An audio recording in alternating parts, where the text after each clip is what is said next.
Science has shown that lowering your body temperature while you sleep is one of the most important factors in the quality of your sleep. Being too hot at night can leave you feeling groggy and tired the next day.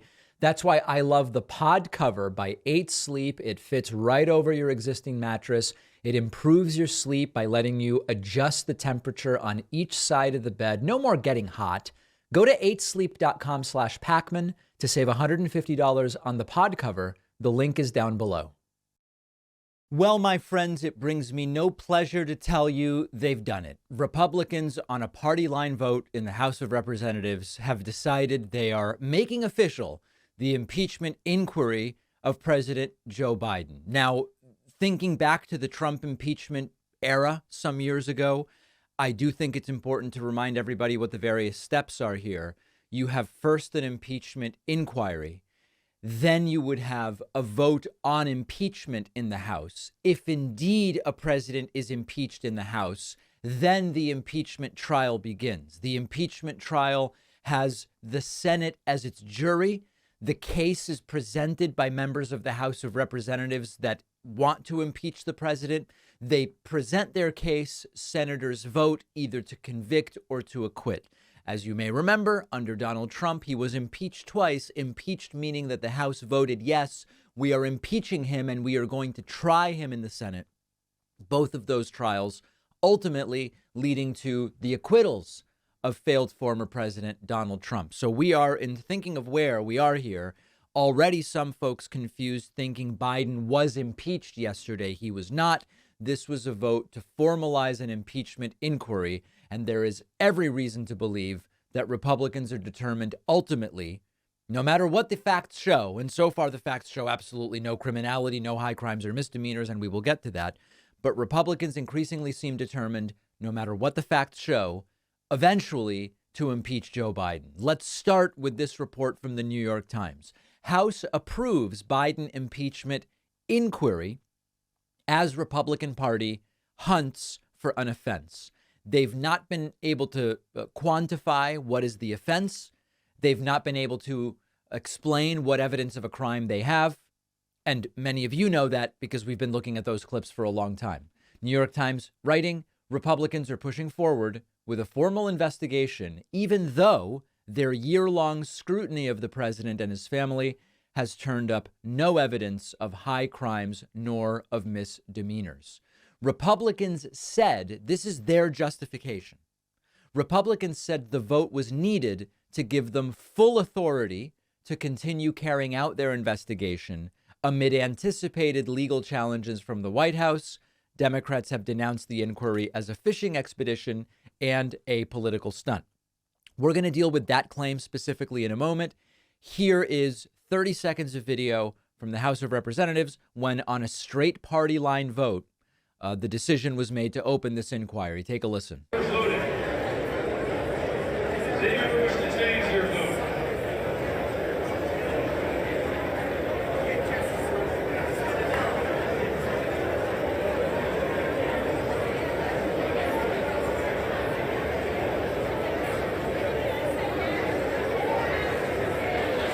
On this vote, the yeas are 221 and the nays are 212. The resolution is adopted. Right. Without objection, the motion to reconsider is laid on the table. There you go. So a jubilant and defiant Republican Party saying we are doing this thing. Now, there is one element of this that I want to discuss. It's essentially BS. The approach of saying we don't have the proof, but we need the power of the inquiry to find the proof so that they don't stonewall us. It's 90% BS. And even Republicans like Mitt Romney have said, you should have the evidence first and then move on to an inquiry. Some Republicans like Nancy Mace and others have said they need the power of the inquiry in order to get the evidence they need. If you research the question, do congressional investigative powers have more teeth if they are part of an official impeachment inquiry? Legal opinion is divided on it. I think this is the most objective way to say it. Overwhelmingly, what you will find are legal opinions that say you don't automatically get any special powers. The House has investigative powers, period, as the body that it is, as the legislative body that it is, it has investigative powers. One could argue that courts may be more deferential to an official impeachment inquiry than the day-to-day investigative powers of the House. One could argue those who are subpoenaed might take the subpoenas more seriously if they come from an official impeachment inquiry rather than just the House Judiciary Committee doing its normal day-to-day. But that's really on the fringes. It's not a very strong case that opening an impeachment inquiry suddenly grants the House additional powers. Might their powers be taken more seriously? Might courts look a little more strongly at their view if it's part of an official impeachment inquiry?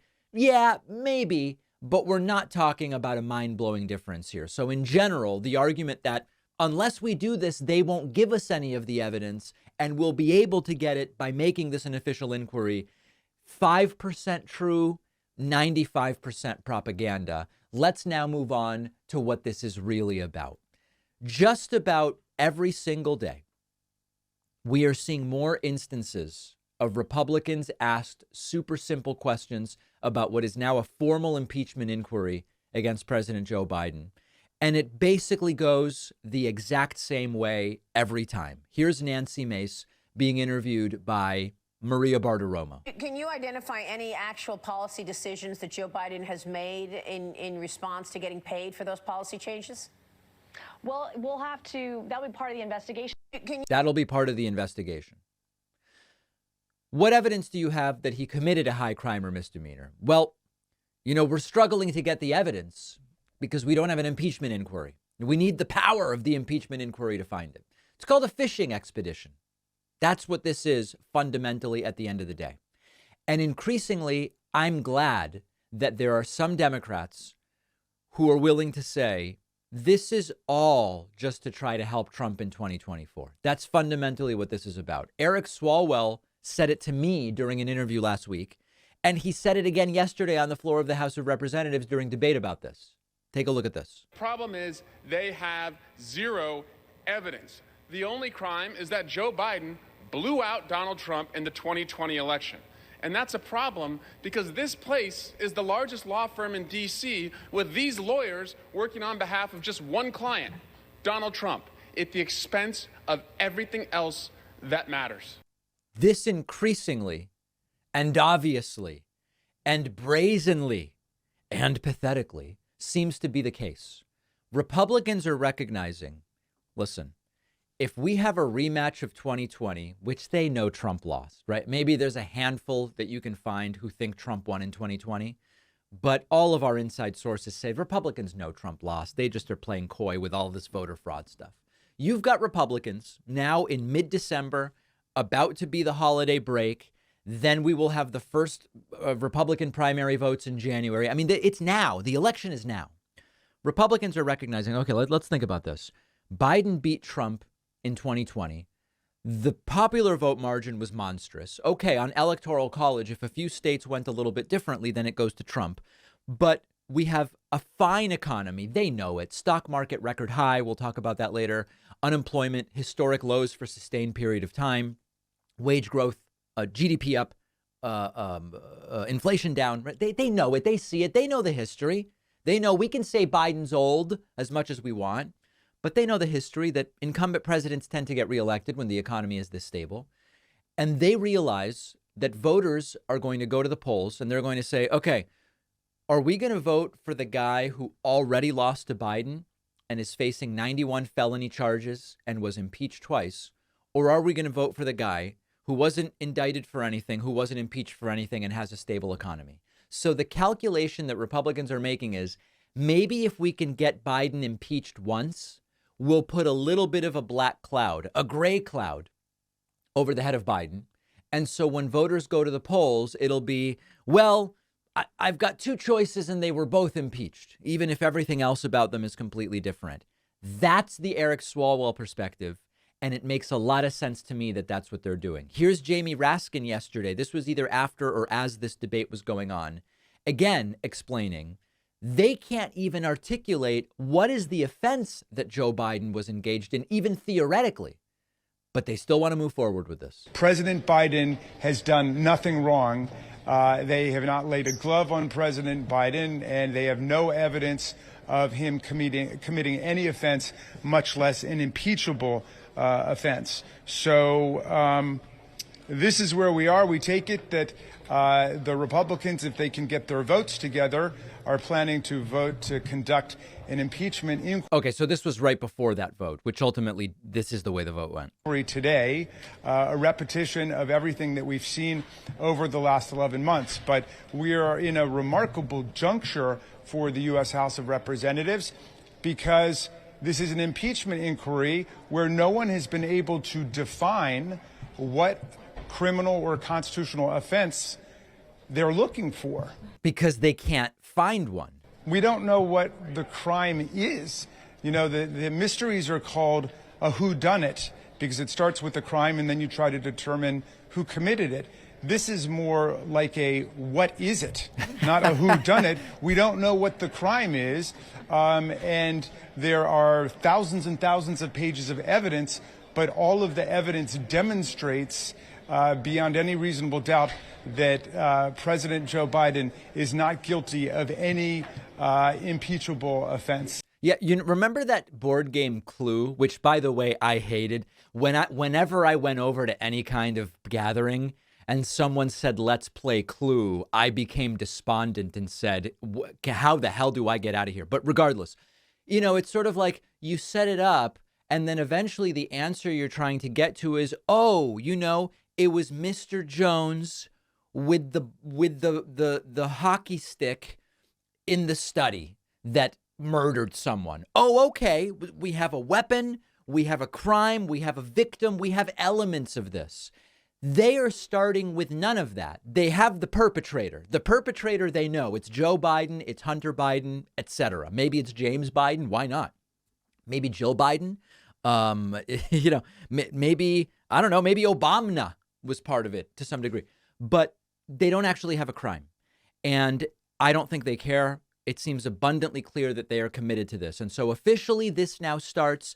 Hunter Biden showed up in D.C. yesterday to say, Joe Biden has nothing to do with any of my business dealings. What are you people doing?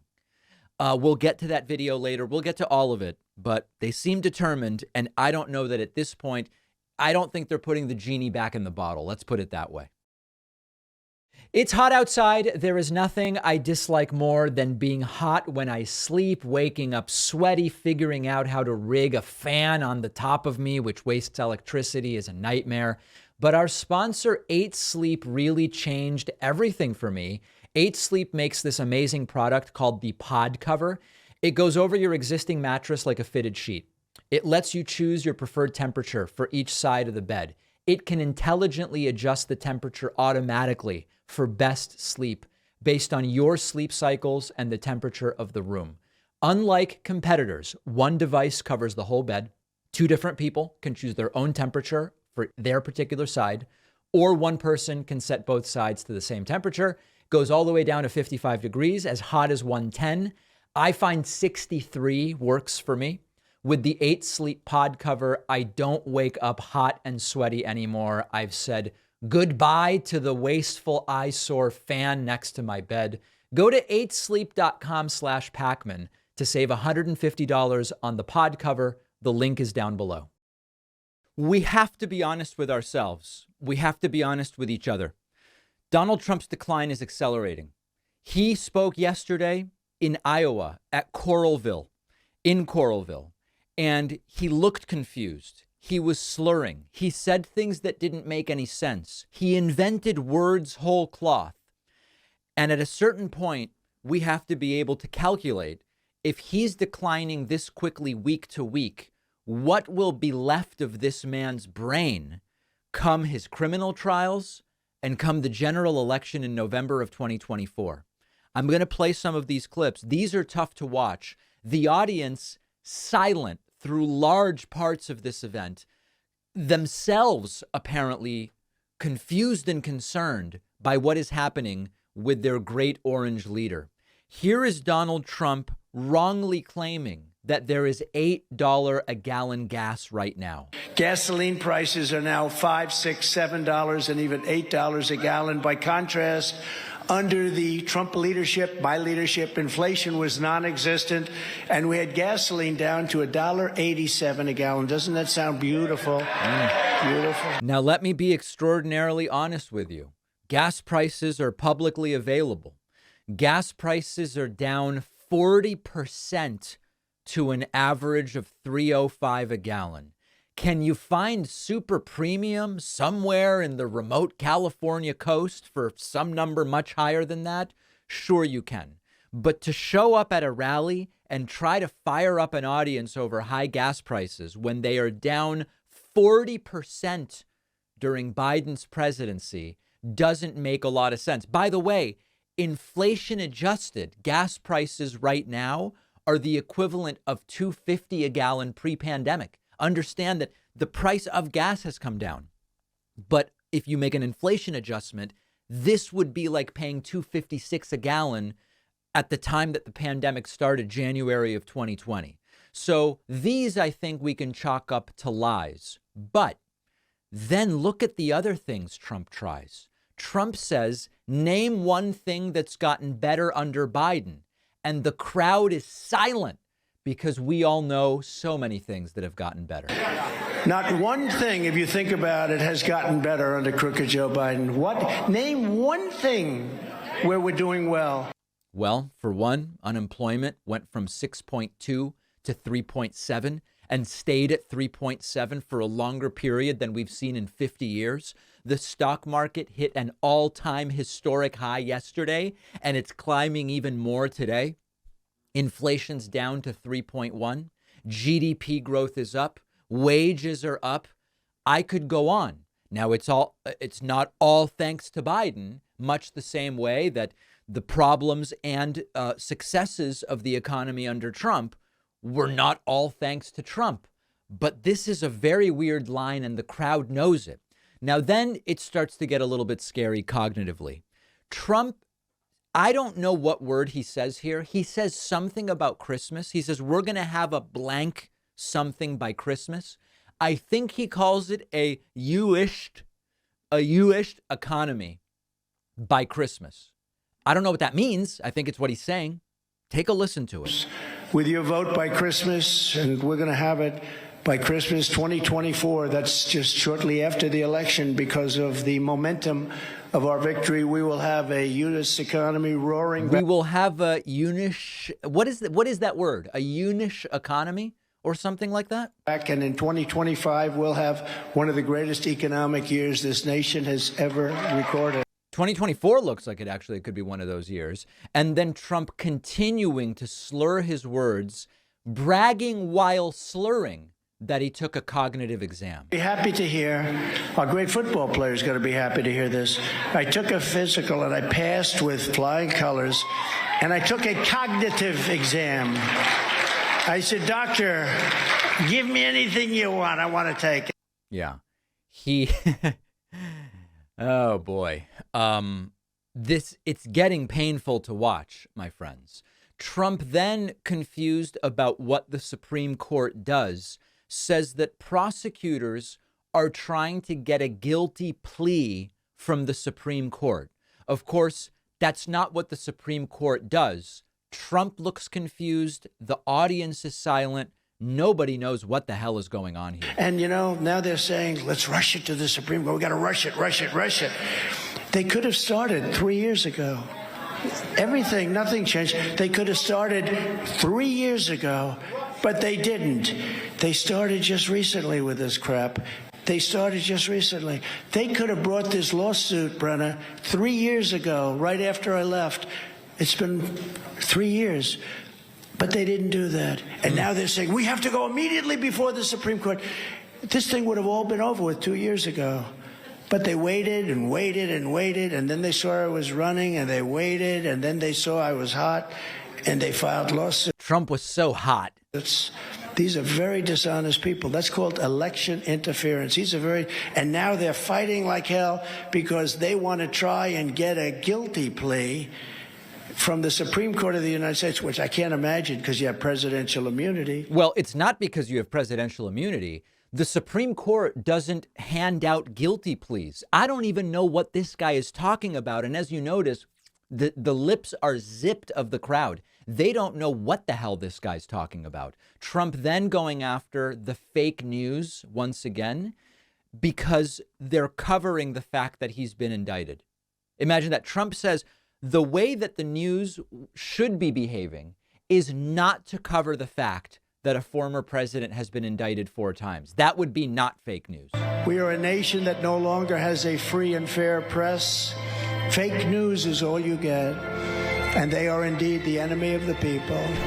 They refuse to discuss the Biden crime family, but enjoy covering the false indictments of Donald J. Trump, who has done nothing wrong except win an election. We are a nation where free speech is no longer allowed and where crime is rampant and out of control. You know, I think the reason that the fake news media, so-called, is struggling to cover the Biden crimes is even Republicans can't tell us what the crimes are. It's sort of like Obamagate. We still don't know what that is. Trump says if he's not elected, there will be an economic depression. And if we're not elected, we'll have a depression the likes of which I don't believe anybody has ever seen. Maybe 1929. That's what's going to happen. What's particularly funny about this is Trump made the same prediction in 2020, saying if Biden gets elected, we're going to have a 1929 style depression. Trump making this claim as we have sustained sub 4% unemployment, and quite literally on the day that the Dow Jones Industrial Average reaches an all-time historic high. Last clip from this totally deranged rally. Here is Trump saying that Joe Biden has low IQ. During this holiday season, families all across America are struggling under the brutal weight of Bidenomics. You know, Bidenomics means a lot of bad things. This year alone, the typical American family is $7,500 poorer because Crooked Joe's globalist blunders and greedy betrayals have really hurt us badly. Joe Biden is a low IQ individual, and he is truly the worst, most incompetent, and most corrupt president in the history of the United States. So that actually, the crowd was most alive when Trump said Joe Biden has a low IQ. Confused, slurring, disoriented, and dishonest. And unfortunately, the attendees at the rally were no better. I'm going to play a clip for you of a woman at last night's Trump rally in Iowa. And I am not doing this to make fun of anybody. I am not doing this to make diagnoses that I am not qualified to make. I am doing this because it is once again a question of when are these not merely political or religious beliefs, but they are diagnosable mental illness? I don't know the answer. I'm asking you, okay? Here is a video of a woman that they interviewed yesterday at the Trump rally. And, you know, we talked about this yesterday. We have to go back to it. We talked about it yesterday with regard to MAGA Mike Johnson. Is the content of what this woman says not a paranoid delusion? Is this not mental illness? Let's listen to it and then let's discuss. I don't want to say he's perfect. The only perfect person that ever walked this earth was Jesus, but Right. he was wonderful in office for 4 years, and he proved that. So what is it about Trump that you love so much? Number one, he's a godly man. He's working for God, for darn sure. Number two, he really cares about us. He cares about us. He cares about what happens to us. He cares about our country. He didn't come in there because he wanted the money. He's got money. He's coming there because he is actually working for God, and he wants to help us, and he wants to get us to he wants to make America great again. And I it's true, but I think he's going to make it even greater, because I don't think, no matter what they try to do to stop him, he's going to come back because he's working for God, and God's on his side. God is on his side, and he is working directly for God. Folks, I know that when we look at when people make claims equivalent to this without a religious context, often they are medicated, right? You go to a psychiatrist and you say stuff like this, or what MAGA Mike said yesterday about God told me I'm going to be a Jesus-like figure as Speaker of the House. You're often prescribed antipsychotics like Haldol or Zyprexa, or Seroquel, these first line or second line medications that are out there, widely available for psychosis, for paranoid delusions. And yet it's considered inappropriate to wonder whether folks like this should also be medicated. Now, again, this isn't about stigmatizing mental illness. It's actually quite the opposite. We talk about there is so much undiagnosed mental illness. And part of it is that mental illness is often under health insurance considered this separate thing with different policies and reimbursements in a different department. And people either don't have the wherewithal or simply don't have the coverage that they need to avail themselves of these services. Part of this is about primary care is often not good enough at saying there's something called integration where they try to integrate mental health services into primary care. So you go in because of what you say is a physical symptom, and the primary care doctors are trained to determine this may be someone who would actually benefit from mental health services. This is not about we need to run, they don't need an X-ray. What they need is a therapist, right? So integration is a movement that's trying to get in the middle of and try to expose people more to these sorts of things. But in all seriousness, what would happen if we gave some of these folks the types of medications that, when it's not a religious justification for their beliefs, but it's the sort of man yelling on the subway platform sort of stuff, can be effective? And again, I'm not looking to stigmatize or attack or make fun of, but I wonder how much of people getting sucked into these cults where they believe Trump was chosen by God to become some sort of messianic figure, how much of it might benefit from being treated as if it was just regular old psychosis or paranoid delusions. I know there's a ton of mental health professionals in the audience. Let me know what you think. This is really quite a day.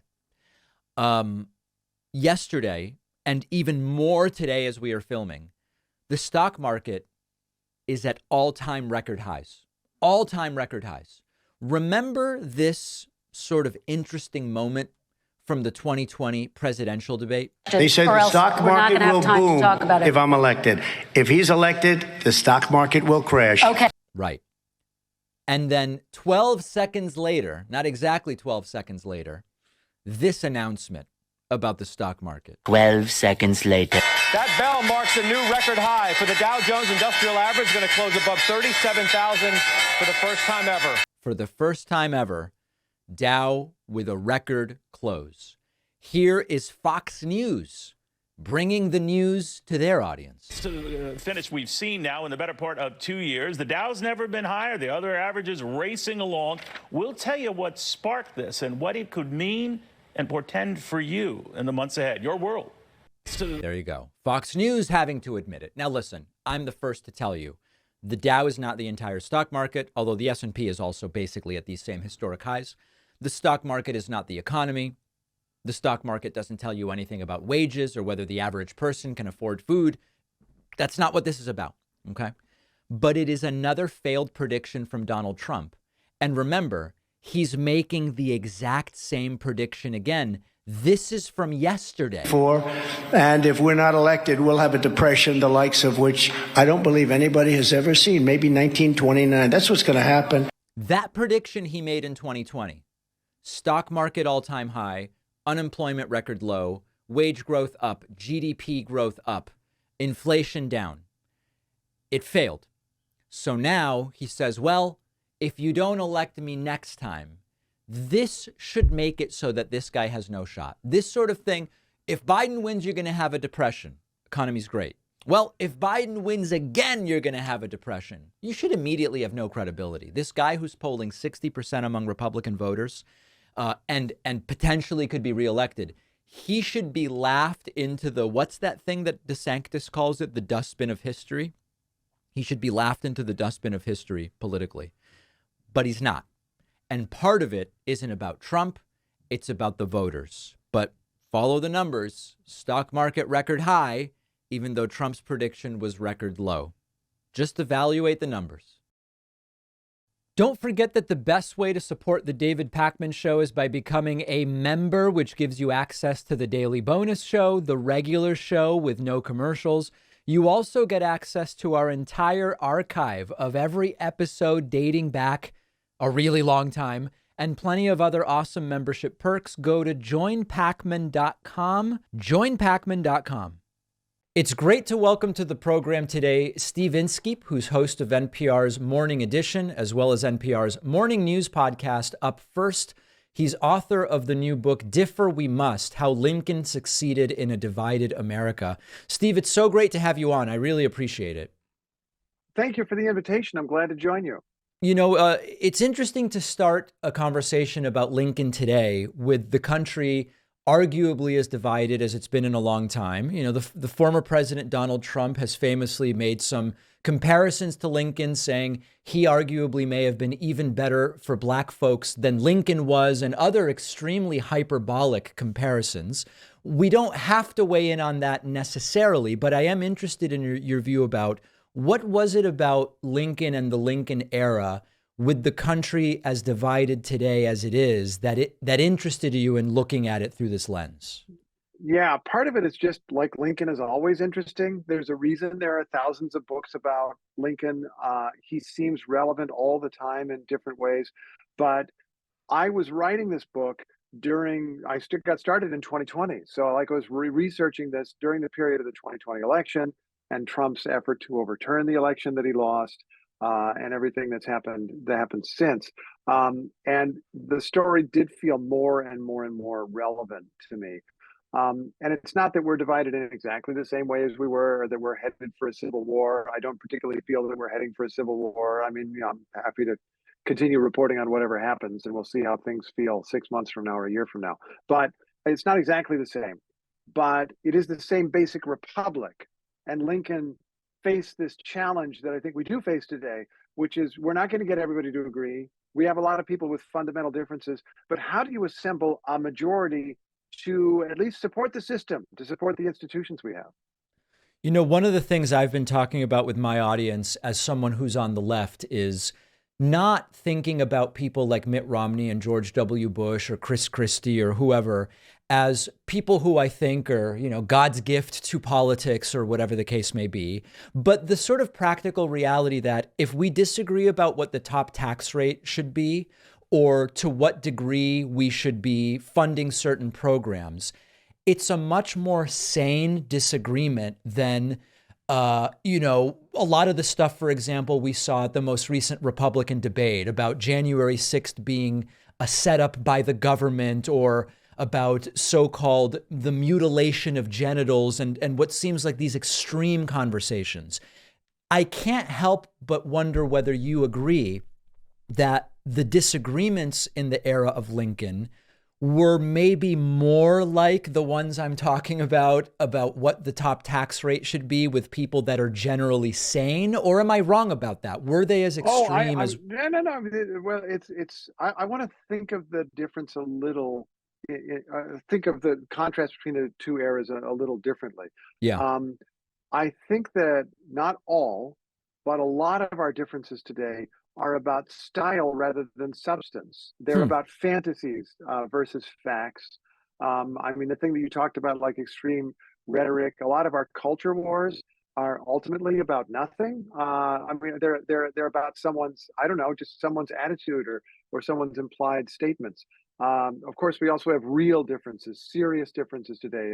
Abortion is the first thing that comes to mind, but I could name 10 others. Yeah.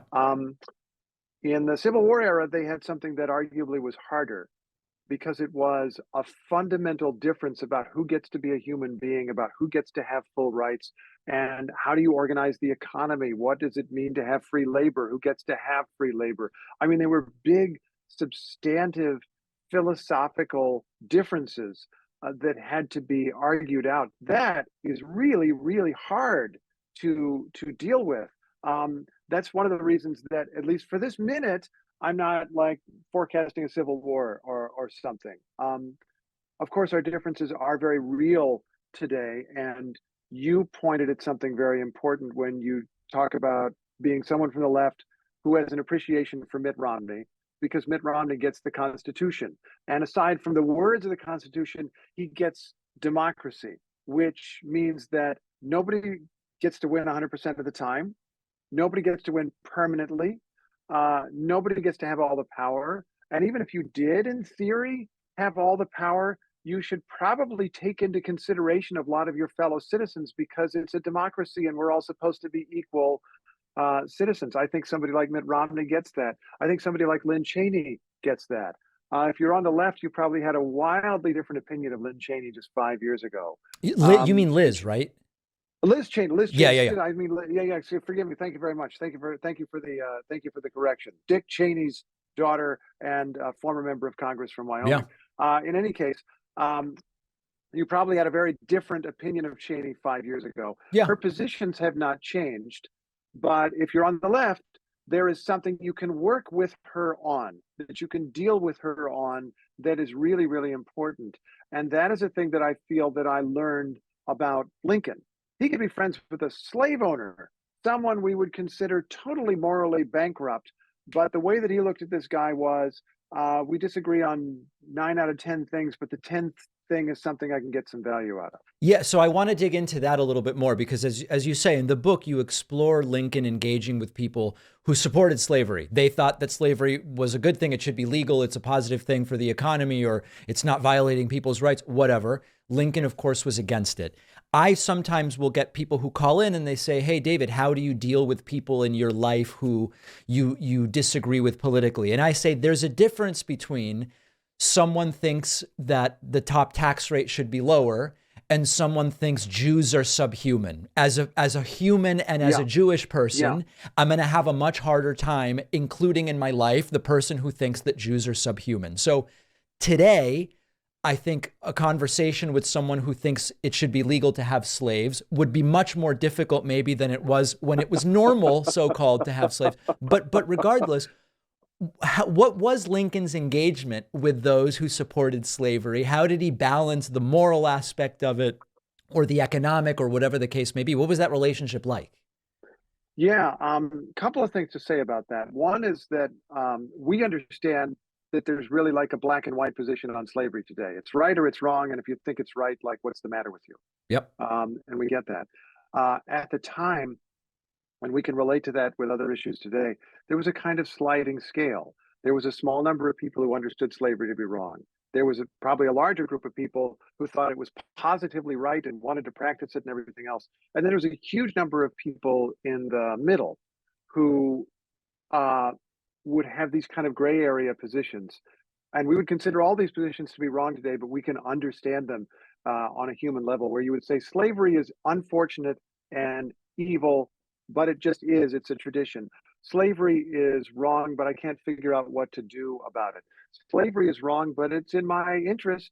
And there were even literal slave owners who would say slavery is evil, but I inherited these slaves and they're my property, and it's just the way the system is. Or I would like to end slavery, but it would cause a race war if there were all these free black people running around. I mean, all these incredible rationalizations for why you should do nothing. And those people are all wrong by our lights, but they may also have been, in some cases, people that a guy like Lincoln could work with, could ally with, because he could get a little bit out of them. And that is part of what, dealing with people who have different opinions is. Like, what we have this attitude today, and it's prevalent on the left. I mean, there's a different version of it on the right. But on the left, it's you feel that it's like morally wrong to talk to someone who is wrong about an issue, that it morally taints you and they are morally bankrupt.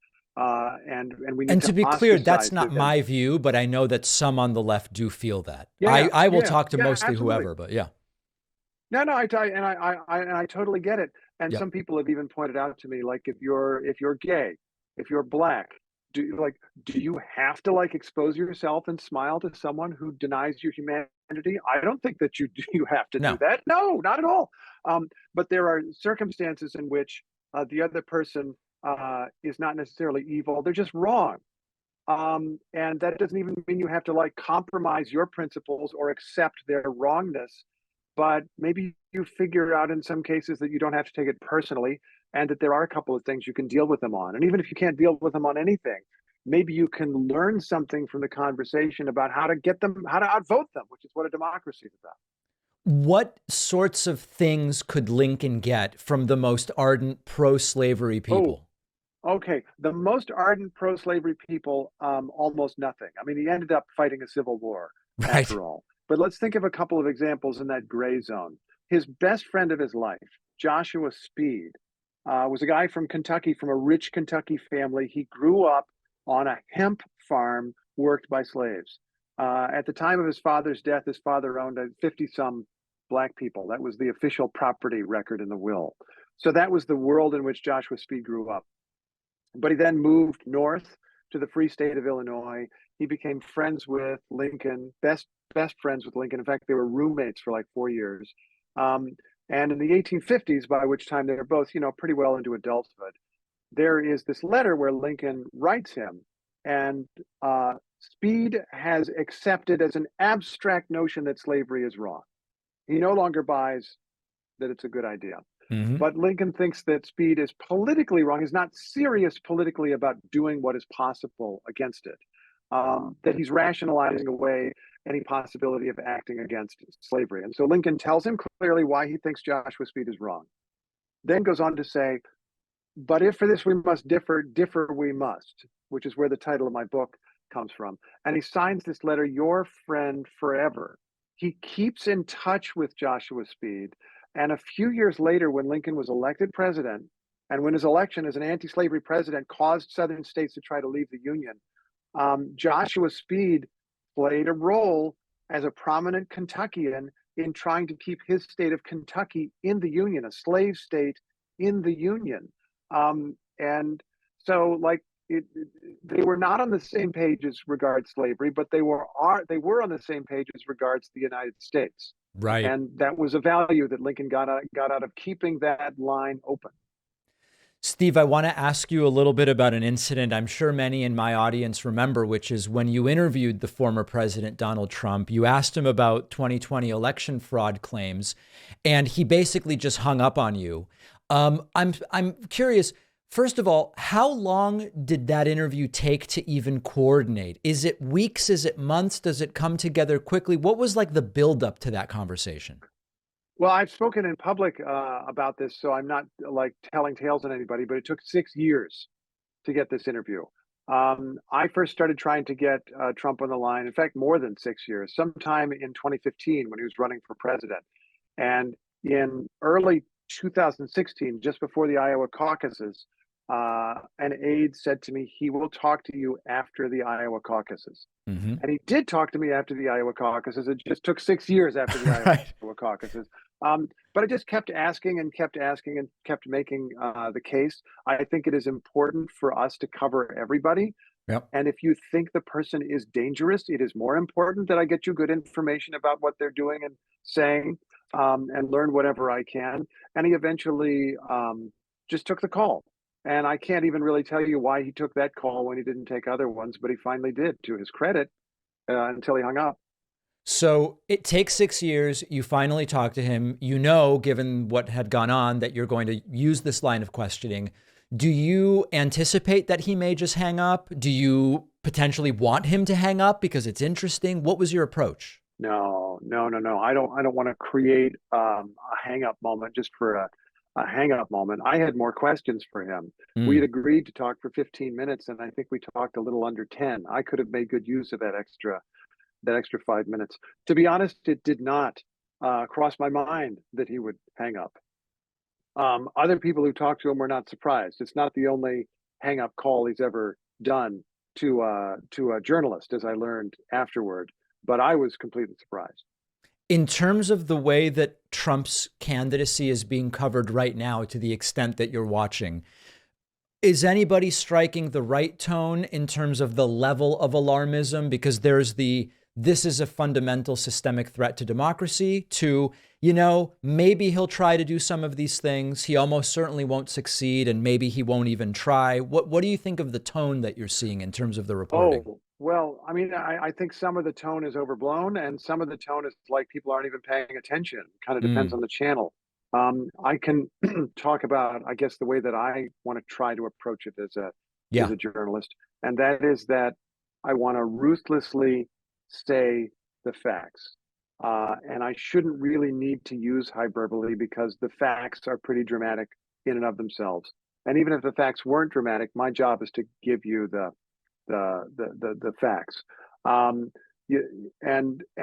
I don't need to call him terrible things. I can describe the things that he does accurately and relentlessly, and you can make up your own mind, and you may decide that it's really great. I mean, that's part of the challenge that America now faces. There is a large number of American voters who believe the system is rigged, that the system does not work for them, and they want somebody to get in there and smash it. Yeah. And the former president has been pretty explicit, like, if I win again, my job is going to be to break a lot more things than I did last time. And there's some people who want that. And I don't think you need me to tell you whether that is right or wrong. But you do need me to report, like, what does this guy say he's really going to do if he is elected again? And what are people doing to build a coalition behind him? And what are people doing to build a coalition behind Joe Biden or whoever else may end up on the ballot with the various third-party candidates and everything? What you need from me is information and intelligence, so that if you're undecided about how to vote, you can cast an informed vote. Or if you already know for sure how you're going to vote, you know what the players are and what is going on, so you understand how to respond. Steve, I really appreciate your time. The book is Differ We Must: How Lincoln Succeeded in a Divided America. We'll link to Steve Inskeep's book. Thank you so much. Great to meet you and appreciate your time. I've enjoyed it. Thank you so much. If you value what we do at The David Pakman Show, remember to support us on Patreon. Go to patreon.com/David Pakman Show, where you can get access to behind the scenes videos, the daily bonus show, the commercial-free daily show. You can support the show for as little as $2 a month. Check it out at patreon.com/David Pakman Show. Well, this is an interesting turn of events. Hunter Biden. Yeah, you remember, where is Hunter? Where is he? No one knows where he is. Hunter Biden showed up in Washington, D.C. yesterday, moments before Republicans voted to launch an impeachment inquiry into his father, Joe Biden. Hunter Biden, who has no involvement with the Biden administration and who has not been linked in any way to Joe Biden with regard to any of the wild and nebulous allegations that have been made against him. He showed up in Washington, D.C., and he said, my dad doesn't have anything to do with the stuff that I've done. I haven't always made the right decision. But Joe Biden hasn't been involved in any of it, and Republicans wildly triggered by it. Here's the statement from Hunter Biden. It's absurd that the son of a president who has nothing to do with his administration even has to do this, but this is where we are today thanks to Republicans. Listen to this. I'm here today to make sure that the House Committee's illegitimate investigations of my family do not proceed on distortions, manipulated evidence, and lies. And I'm here today to acknowledge that I've made mistakes in my life and wasted opportunities and privileges I was afforded. For that, I'm responsible. For that, I'm accountable. And for that, I'm making amends. But I'm also here today to correct how the MAGA right has portrayed me for their political purposes. I am first and foremost a son, a father, a brother, and a husband from a loving and supportive family. I'm proud to have earned degrees from Georgetown University and Yale Law School. I'm proud of my legal career and business career. I'm proud of my time serving on a dozen different boards of directors. And I'm proud of my efforts to forge global business relationships. For 6 years, MAGA Republicans, including members of the House committees who are in a closed-door session right now, have impugned my character, invaded my privacy, attacked my wife, my children, my family, and my friends. They have ridiculed my struggle with addiction, they have belittled my recovery, and they have tried to dehumanize me, all to embarrass and damage my father, who has devoted his entire public life to service. For 6 years, I have been the target of the unrelenting Trump attack machine, shouting, "Where's Hunter?" You know? Sorry, hold on. Well, here's my answer. I am here. There you go. It's genuinely sad that he has to do this. It's not like Jared Kushner and Ivanka and Don Jr. and Eric, who were attention seekers throughout the entire presidency of Donald Trump, some even working directly in the White House. Hunter Biden's not looking for that. And here he makes clear Joe Biden just has nothing to do with his business dealings. Let me state as clearly as I can. My father was not financially involved in my business, not as a practicing lawyer, not as a board member of Burisma, not in my partnership with a Chinese private businessman, not in my investments at home nor abroad, and certainly not as an artist. During my battle with addiction, my parents were there for me. They literally saved my life. They helped me in ways that I will never be able to repay. And of course, they would never expect me to. And in the depths of my addiction, I was extremely irresponsible with my finances. But to suggest that is grounds for an impeachment inquiry is beyond the absurd. It's shameless. So listen, after all this, I don't know that I could bring myself to vote for Hunter Biden. Now, I don't even really have to make that choice because he's not running for anything and he's not involved with Joe Biden's presidency in any way, period, full stop. And this doesn't actually matter to Republicans. Hunter Biden insisting, I will testify, but I will do it in public. Republicans don't want that. And Republicans losing their minds over Hunter Biden showing up, not doing their closed door testimony, but instead speaking publicly. Let's talk about their reaction next. After Hunter Biden showed up in Washington, D.C. and said publicly, my dad had nothing to do with my business. You've been making my life a living hell for 6 years. My words, not his. You're belittling my recovery from addiction. You're belittling the problem that I had, drug use disorder. Republicans are just furious. They're absolutely furious. By the way, Jim Jordan, who himself has ignored subpoenas, is furious that Hunter Biden won't testify behind closed doors for them. Listen to this guy. Second thing I would say is this. In a few hours, I think the House of Representatives is going to pass the impeachment inquiry. They did. And that is an important step. If you talk to any scholars in this, I think we could proceed as we did under Speaker McCarthy where he announced it. But this is an important step. The impeachment power resides solely with the House of Representatives. If a majority of the House now says we're in an official impeachment inquiry as part of our constitutional duty to do oversight, that carries weight. That's going to help us get these witnesses in. And maybe most importantly, regarding this morning's activities, this is the argument that the White House and Hunter Biden's counsel used to say he shouldn't come. Okay, we disagree. We thought he should have been here. But when we take that vote this afternoon, what's our argument going to be then? We think he should come in. And if he doesn't, we're gonna move forward with contempt proceedings. There's a process we have to follow, but we plan to do that. All right. So they are saying he is not showing up to testify the way we want him to testify behind closed doors, and we are going to move to hold him in contempt, says Jim Jordan, who himself has refused to appear for lawful subpoenas. He's one of the loudest screaming about this. Why? Because the rules don't apply to them. The rules don't apply when they are inconvenient. Marjorie Taylor Greene furiously tweeting, rather than follow the lawful subpoena for a deposition issued by James Comer, Hunter Biden decided to play circus outside the Capitol this morning. President Trump's own children sat for hours of depositions after being subpoenaed countless times by Democrats. We must immediately move forward to hold Hunter in contempt of Congress, and then going forward and publishing this bit of an interview with her, where now apparently she is the arbiter of what is good, right, moral, and legal. Forward, follow the process for contempt of Congress, which absolutely should be done. Hunter Biden refusing to show up today is unacceptable. President Trump's own children sat for hours and hours, 7, 8, 9 hours each of them, in front of Democrat-led committees. Why is it a double standard for the Biden family? Hunter Biden clearly is trying to hide and cover up the money laundering and the abuse of power that he and his father are guilty of. Yes, that wide spanning criminal conspiracy for which Marjorie and other Republicans have still been able to find zero evidence.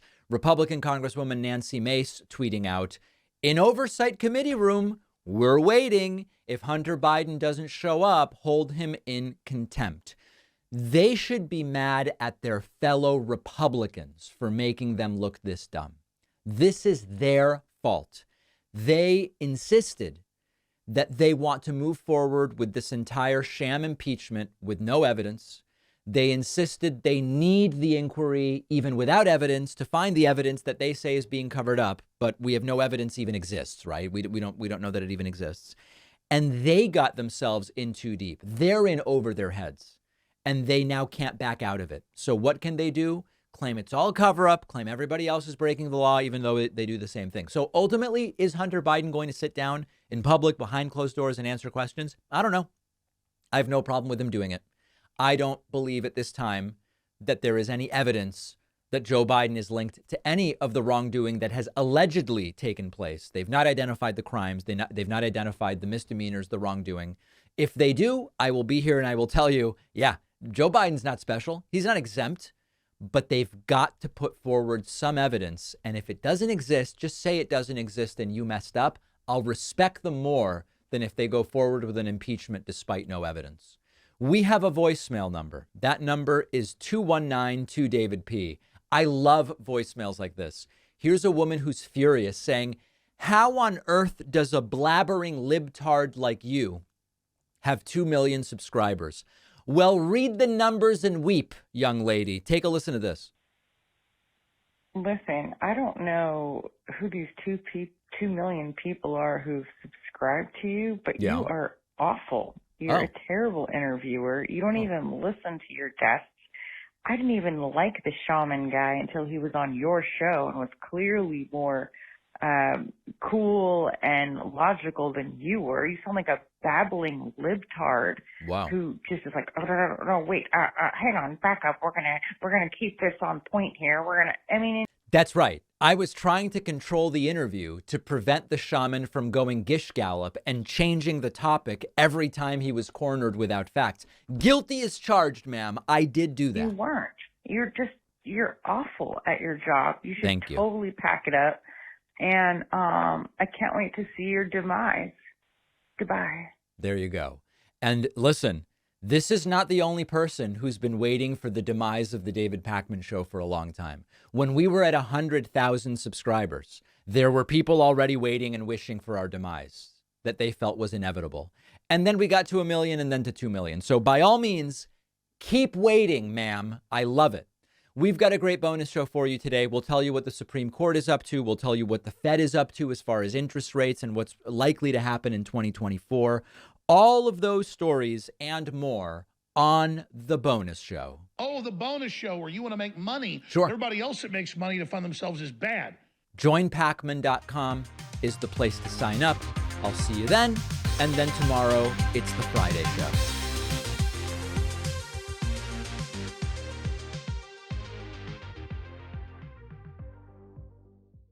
Thanks a lot for watching today's show. I just want to take a second to tell you about today's sponsors. Science has shown that lowering your body temperature while you sleep is one of the most important factors in the quality of your sleep. Being too hot at night can leave you feeling groggy and tired the next day. That's why I love the pod cover by 8 Sleep. It fits right over your existing mattress. It improves your sleep by letting you adjust the temperature on each side of the bed. No more getting hot. Go to 8sleep.com/Pakman to save $150 on the pod cover. The link is down below.